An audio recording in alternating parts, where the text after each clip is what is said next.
Broadcasting from the business capital of the world, this is the Podcast Business News Network. Dr. Tom Walsh joining us. Excited our professional of the year is joining us, our veterinarian and owner of PrimePet Rehab. How are you doing today? I'm doing fantastic. It's great to be back with you, Jill. Great. How's the weather where you are?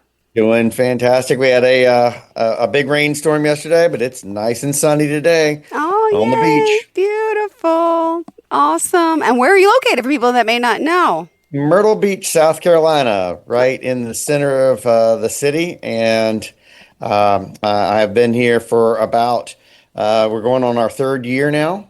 Mm-hmm. And I was mobile before that, going around as a vet during COVID, trying to keep from losing my mind and doing rehab in empty buildings. Can you imagine being having an injured dog and me coming out to your car? We have to talk through a mask. I hijack your dog and take them inside the building for 30 minutes or an hour, and then I bring them back and they're not limping anymore. Can you imagine what's going on in those owners' heads? And some of those owners are still with me. Not because their dog is broken, but because they're not going to leave me. They're just going to make sure their dog's going to keep staying well. Beautiful. Crazy times during the pandemic. I know. My goodness. Well, we're excited you're here today. Give us a little overview of the work you're doing, and then we're going to go into this Corenza approach. Sure. I am a veterinarian that is specializing in nothing but rehabilitation. I do it for dogs and cats, primarily, mostly dogs, because the cats, they object often when they have to get in a car. But yes. I do treat them when it's necessary, when they can get here. So, but we've been operating here for, like I said, about 5 years in the Myrtle Beach area, and it is probably the most rewarding job on the planet. Oh, my goodness. Well, we're excited that you're here, and we're going to talk more now about this specific approach with our dogs. What is this Corenza approach? Could you share a little bit about what that is? Sure thing. So first of all, I guess the background story is really kind of helpful to kind of get understand what we are and what we're doing with this idea.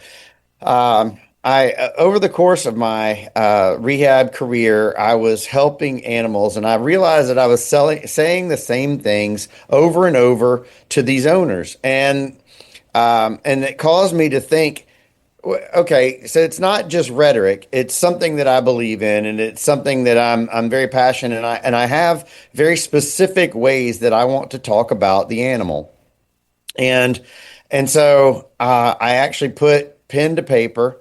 And I actually came up with this idea that to fully give the animals the type of care that we want to give, both from a clinical perspective and also at home, you needed to encompass 5 different areas. And that is exercise, environment, enrichment, nutrition, and responsibility. But not our responsibility to the dog or the animal. It's actually more the role of the animal in the home, and I'll explain that a little bit later. But so these 5 principles, I started working with that, and I realized that very often we dealt with these as clinicians. We dealt with them in separate areas, and so when I was in general practice, we didn't have the ability to really kind of talk about, it was moving too fast. So if you came in with a limp on your leg, on your dog's leg, we worked on the limp. Makes sense, right? That's what you're here for. However, these animals are built on all 4s, which means there's not a single time that they can take load off of another joint. So one joint is hurting, that means it's affecting the rest of the body. And the more I started to realize this during my rehab training and career, I realized that if we're only paying attention to the area that's hurting, then we're missing out on some of the other things, which may or may not have caused the original problem. So in other words, we're treating the symptoms instead of treating the actual problem. So I had this epiphany one late night that all of this is about coherence. And coherence is the idea that you're bringing things that have separate parts into the whole. And I decided on the word carenza, which is an Italian word for coherence. So that's why it's called that. And I guess the next step of the story is, as I started to flesh this out a little bit more, I actually created a website, thecarenzaapproach.com, and I started incorporating this into some of the talks that I give to veterinarians. I speak at about 8 or 10 conferences a year, and I started talking to other veterinarians about this, and we all agreed that it comes from our first day in veterinary school. When you're there and you're wide-eyed and bushy-tailed in your first day in vet school, they say, treat the whole animal. Yeah. Great. That's a great idea. That's exactly what I'm going to do.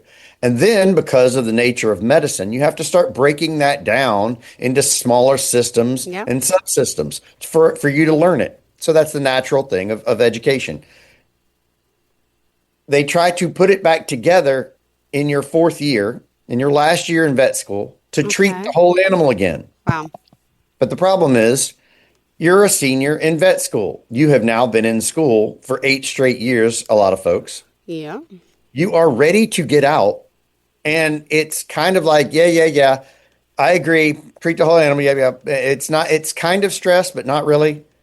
And then you get out into the real world. And as veterinarians, you are hit with the onslaught of real life. And that is all of this knowledge that you have accumulated in your head has now caused it to, unfortunately, you're reaching for every book, everything. You're trying to diagnose everything, and you've only got sometimes you come out with a grace period and you've got 30-minute or 45-minute appointments, but that's usually for about 4 to 6 months.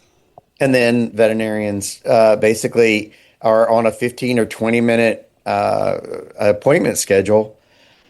And honestly, as a young veterinarian, you become reactionary, and we all admit to doing it. And all of a sudden, our orthopedic exams are not as good as they used to be because our minds are in so many other places. And it's not that we're doing a bad job; it's just the nature of the system.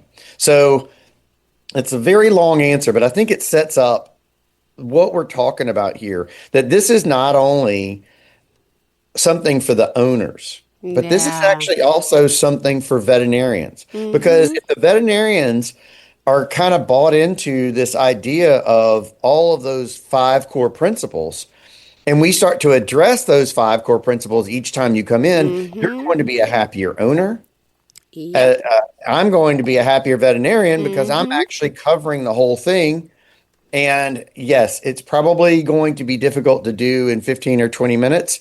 So that's where we recruit the idea of technicians that are asking these kind of questions, because very often colleagues of mine that are using this are telling me that we're picking up on things that we would not have picked up on before because we're asking these questions. Tell me about how he's eating at home. What any changes at home? And you hear, oh, well, yeah, he's coming in. He's super nervous now. Oh, yeah, we've been renovating the house for 3 weeks and we've got all these new workers in. And now he's peeing on the bed, unexpectedly or nervous or whatever. And all of these things start to make sense. And you go back to really kind of the relationship veterinarians used to have with their owners. So it's one of those things to where I see it as a real benefit for both sides of the industry. And I think that we've gotten way too far in the veterinary industry. We've gotten way too far into the idea of reactionary medicine and kind of operating kind of like human medicine. And we're just, the animals can't talk. So we have to be better than that. Oh, my goodness. So true. Thank you so much for sharing this. All right. And if you are just tuning in, Dr. Tom Walsh is the one speaking here, PrimePet Rehab. Great conversation. And wow, very insightful. Thank you. Let's continue. So the carenza approach, we're continuing on this. Yes. Keep it going.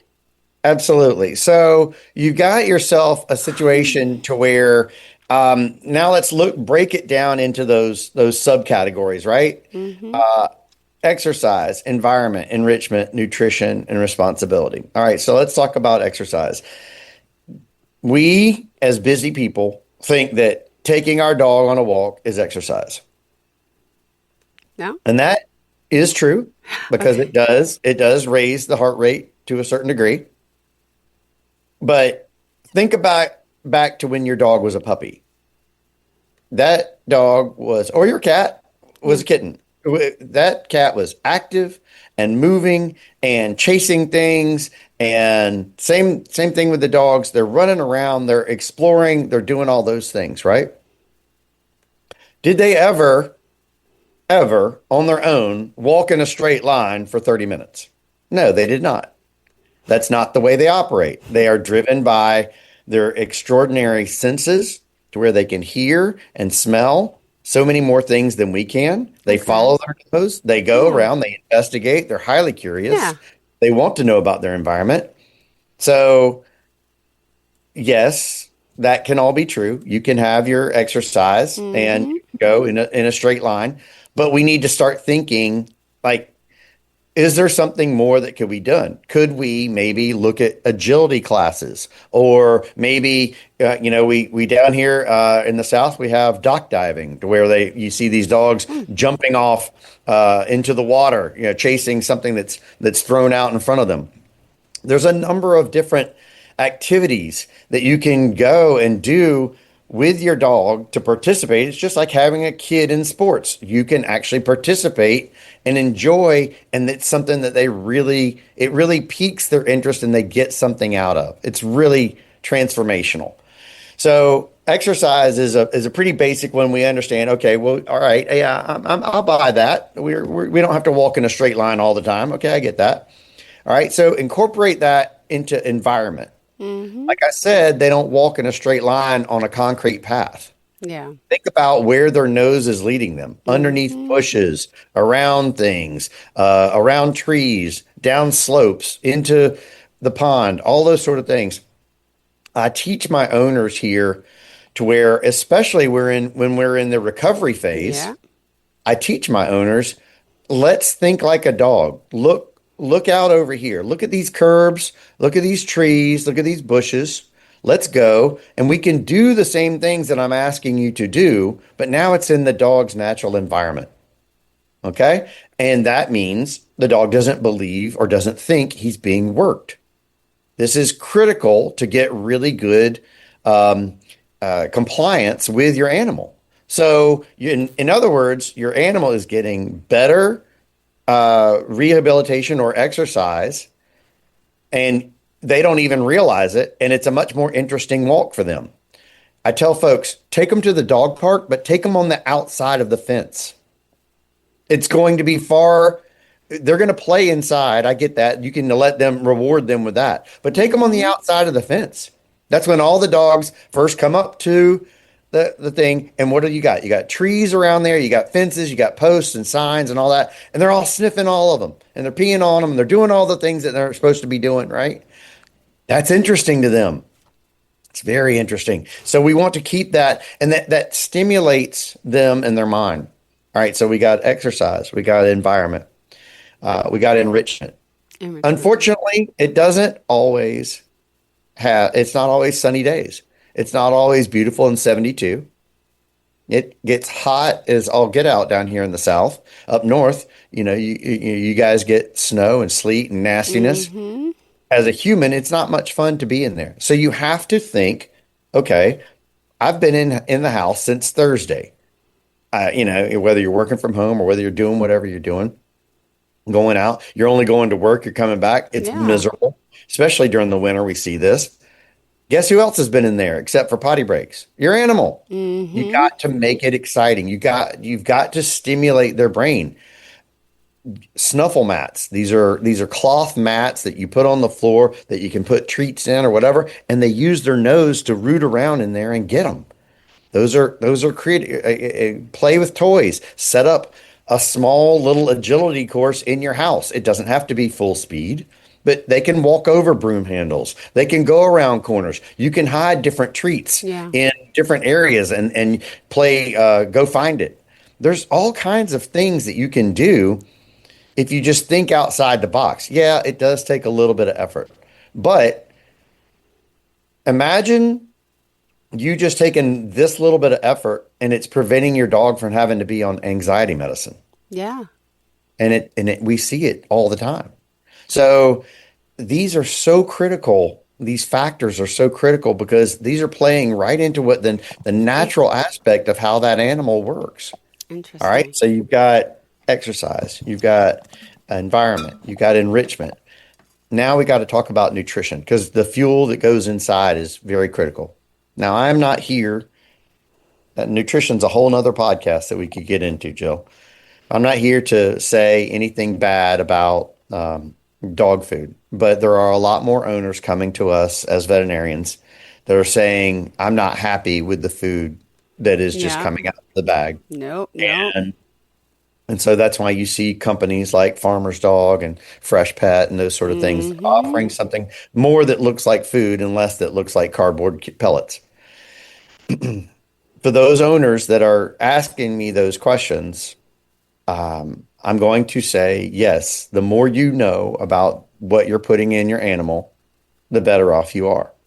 And so a nutrition talk, an understanding about what nutrition needs are for the animal is a good conversation to have with your veterinarian, especially if your dog or cat has underlying problems. Let's say they have kidney problems and they need to be on a kidney-friendly food. That may be a mixture of prepared food that you do or you buy, and also a kidney food that has been researched to help with that function. It can work together. Yeah.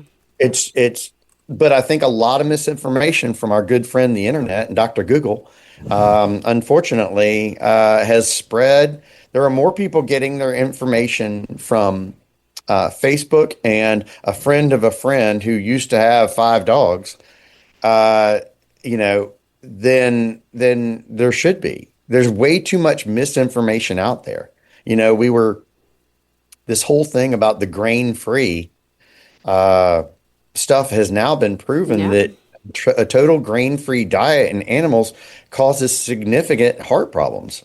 And so if you take things to the extreme, if you listen to the wrong thing, you can get into a difficult position. So you've got to be smart with what you're putting in, whether that means you're going all the way and doing a raw diet or cooking it yourself or whatever.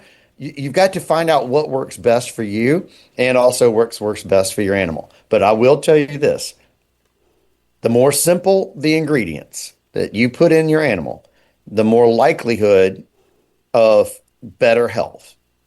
It's a plain and simple fact. It's just like us. Just the more like processed humans. foods, Yeah. just like processed foods are bad for us, processed things are bad for them. There's a reason that kibble doesn't have an expiration date on the bag that we can find. It's made to last a long time. Interesting. And so there's a number of things that owners can. Now that we're paying more attention in this country to, I think, than the past 30 years, I think we're now paying more attention to what's going in our own mouths and where the food is coming from and all that kind of thing. I think that the natural bleed over to that is, well, I'm feeding myself that, but what's he eating? And Yeah. look at their dog and like, wait a minute. And so I'm getting a lot of questions like that. So do your research. I always recommend a certified nutritionist. That is the proper place to start. If nutrition is not your 100% your veterinarian's jam, hey, there's other resources out there that can be that you can resource online, but just watch who you're getting your information from. It's not enough just to be a trainer. It's not enough just to be a breeder. It's more important to have some scientific nutritional background there. Oh my goodness. All right, so we've covered exercise, environment, enrichment, nutrition. Now let's talk about responsibility. Now, when I say responsibility in a pet ownership situation, that everybody thinks back to, oh, well, if I'm going to own an animal, I need to take care of it. And that is Mm-hmm. true. And I am assuming that that is correct. You definitely need to do that. I'm actually talking about in this responsibility something a little bit different. And I think it's easy to represent this with an analogy.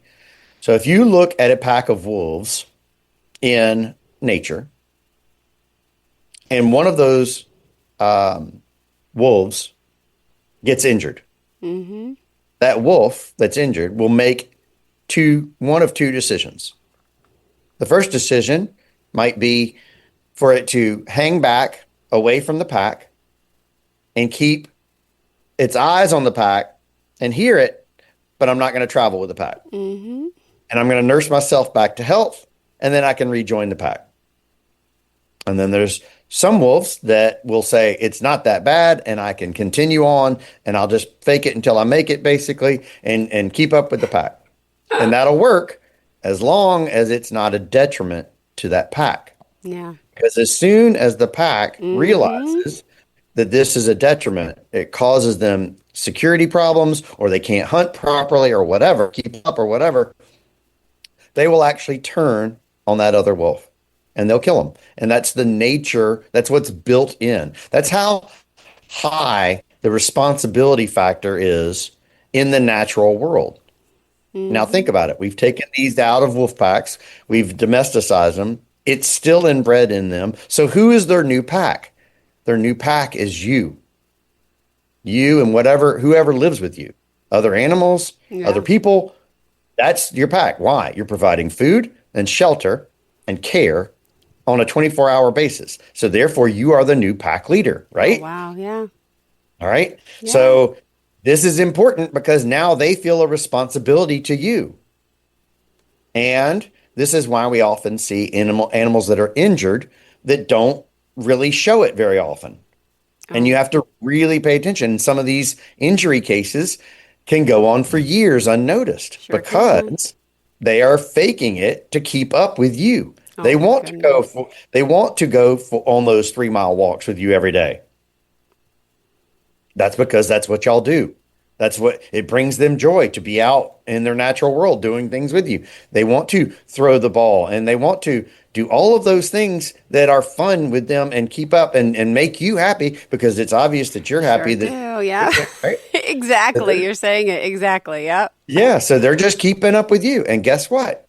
If we don't give them a job, if we treat them like a human and we go away for 10 hours every day and we come back and we pet them on the head for 2 minutes and we feed them and then we sit down and watch TV because we're tired. I know. Yep. They're going to find other ways to get our attention. And so that responsibility works both ways. So I try to teach owners and vets about all 5 of these concepts and how they work together. And if you have a simple checklist when you go into your veterinarian that kind of touches on all 5 of these points, then you're going to get a better understanding of their complete health. And I also challenge that it will also reduce down on the number of health problems they can have. Now, I can't solve genetic problems, and I can't solve traumatic injuries to where we, rupture a knee ligament. We fall out of a car and injure our back. I can't solve that. But in an overall general state, we have a lot of animals that are on anxiety medicines. We have a lot of animals that are on allergy medicines. I think that we have seen time and time again, especially here in my office, paying attention to all 5 of these can reduce those things in many cases. Sometimes not, but in many cases, it's just like this. If it makes too much sense, think about it. If you actually paid conscious attention, 5 things that I just said, and applied that to your life, guess what? Tell us. You're probably going to live a pretty balanced life. Yep. And so that's why I'm so passionate about the Carenza approach.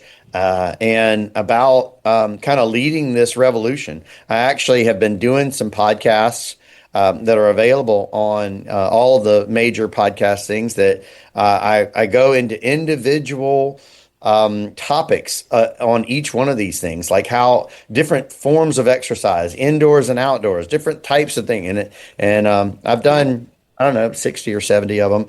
And so they're out there to try to help unite owners in a sea of misinformation. I'm trying to be a lighthouse. I'm trying to say, hey, we can pull this together. You don't have to listen to every new trend and new fad and new everything that comes out. And, oh, I'm using magnets on my dog's head because I think he's got migraines. Okay. I'm sorry. What? You've got to figure out what you're talking about. I mean, and whoever is telling you that is, you just have to start questioning it a little bit and say, okay, what's the science behind this? It's so true. Well, thank you so much, Dr. Tom. Gotta wrap it up. Unfortunately, we're almost out of time.